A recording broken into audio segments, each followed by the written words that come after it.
నాకు స్వాగతం. ఖబర్దార్ బీసీ వ్యతిరేకులారా, ఖబర్దార్ బీసీ వ్యతిరేకి మాధవరెడ్డి, ఖబర్దార్ బీసీ వ్యతిరేకి మాధవరెడ్డి. జై బీసీ, జాదలసింగ గారి నాయకత్వం, టైగర్ జాదలసింగ గారి నాయకత్వం. జై బీసీ, మేమెంతో సాధిద్దాం 42% రిజర్వేషన్లను, సాధిద్దాం 42% రిజర్వేషన్లు.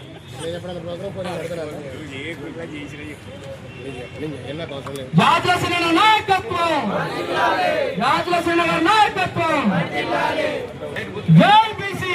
కాకతీయ యూనివర్సిటీలో బీసీ విద్యార్థి జేఏసీ నుంచి బీసీలకు విద్యా ఉద్యోగ రాజకీయ రంగాలలో 42% రిజర్వేషన్లు కల్పించాలని చెప్పి కాంగ్రెస్ పార్టీ కామారెడ్డి డిక్లరేషన్ లో ఇచ్చిన మాట. జాదలసింగ గారి నాయకత్వం, జాదలసింగ గారి నాయకత్వం. జై బీసీ, జై బీసీ. మరి ఈ కార్యక్రమానికి ఇచ్చేసినటువంటి బీసీ జేఏసీ నాయకులందరికీ కూడా స్వాగతం పలుకుతా ఉన్నాం.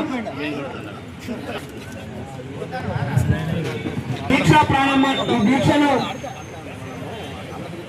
యొక్క డిమాండు ఈరోజు మీకు వినపడడం లేదు.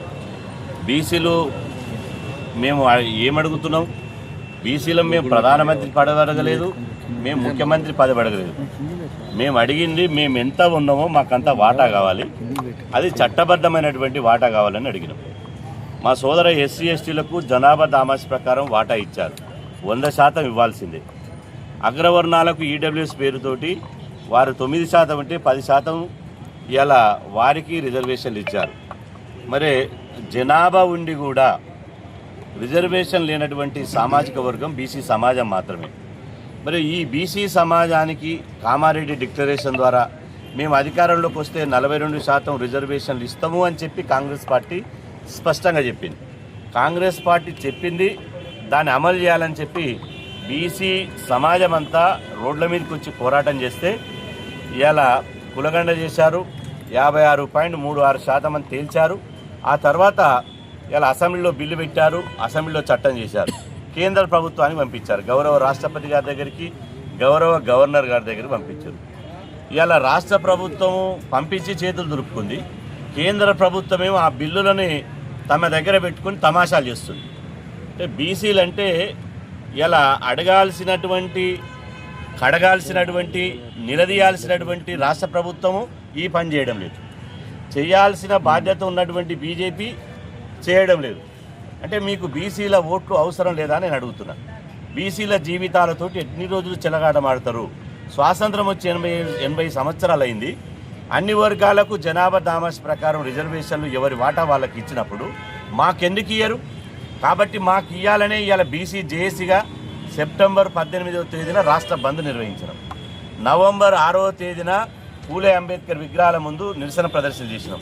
అదేవిధంగా మొన్న 13వ తేదీన తెలంగాణ రాష్ట్ర వ్యాప్తంగా 33 జిల్లాల్లో 119 నియోజకవర్గాల్లో అన్ని మండల కేంద్రాల్లో ధర్మ పోరాట దీక్షలు చేసినాం.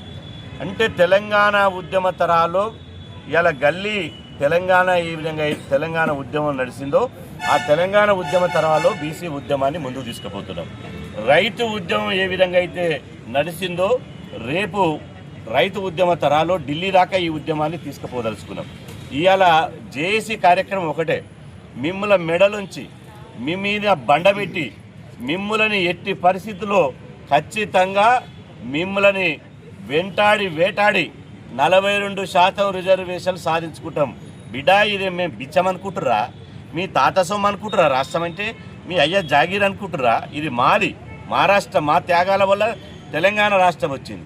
మేము పోరాడితే, మేము బలిదానాలు చేస్తే తెలంగాణ రాష్ట్రం వచ్చింది. మరి వచ్చిన తెలంగాణలో ఎవడబ్బ సొమ్మని ఇవాళ మా వాటా కురుకుతున్నారు, ఎవడబ్బ సొమ్మని తీసుకుంటున్నారు. మా వాటా మాకు మర్యాద ఏమంటే వినపడడం లేదా? జూబ్లీ హిల్స్లో నిన్న కాంగ్రెస్ పార్టీ గెలిచింది. కాంగ్రెస్ పార్టీ గెలవగానే మేము 17వ తారీఖు నాడు క్యాబినెట్ మీటింగ్ ఉంది. ఆ క్యాబినెట్ మీటింగ్లో మేము స్థానిక సంస్థల మీద నిర్ణయం తీసుకుంటాని రేవంత్ రెడ్డి గారు అంటారు. రేవంత్ రెడ్డి గారికి కాకతీయ గడ్డ మీద నుంచి హెచ్చరిస్తున్నా, మీరు తొందరపడి ఎవడో చెప్పిన మాటలు విని 22 నెలలాగిరు ఎన్నికలు పెట్టకుండా ఎవడో చెప్పిన మాటలు విని ఎన్నికలకు పోతే బీసీ రిజర్వేషన్ల విషయంలో కాంగ్రెస్ పార్టీ మొదటి ముద్దాయి అవుతుంది, మొదటి బీసీ సమాజానికి మొదటి దోషి అవుతుంది. మీరు బీసీలకు రిజర్వేషన్ల విషయంలో మీకు నిజంగా చిత్తశుద్ధి ఉంటే 17వ తారీఖు నాడు మీరు ఒక రాజకీయ పోరాట కార్యాచరణను ప్రకటించండి. ఇవాళ క్యాబినెట్ అంతా కూర్చొని ఆ డిసెంబర్ మొదటి వారంకి వెళ్ళి 1వ తారీఖు నుంచి పార్లమెంట్ సమావేశాలు జరుగుతున్నాయి. మీరు వండి అఖిల పక్షాలు తీసుకొని ప్రధానమంత్రిని కలవండి, ఢిల్లీకి వెళ్ళి రాష్ట్రపతి గారిని కలవండి. ప్రధాని రాష్ట్రపతి అపాయింట్మెంట్ ఇవ్వకపోతే వాళ్ళ నివాసాల ముందు బైఠాయించండి.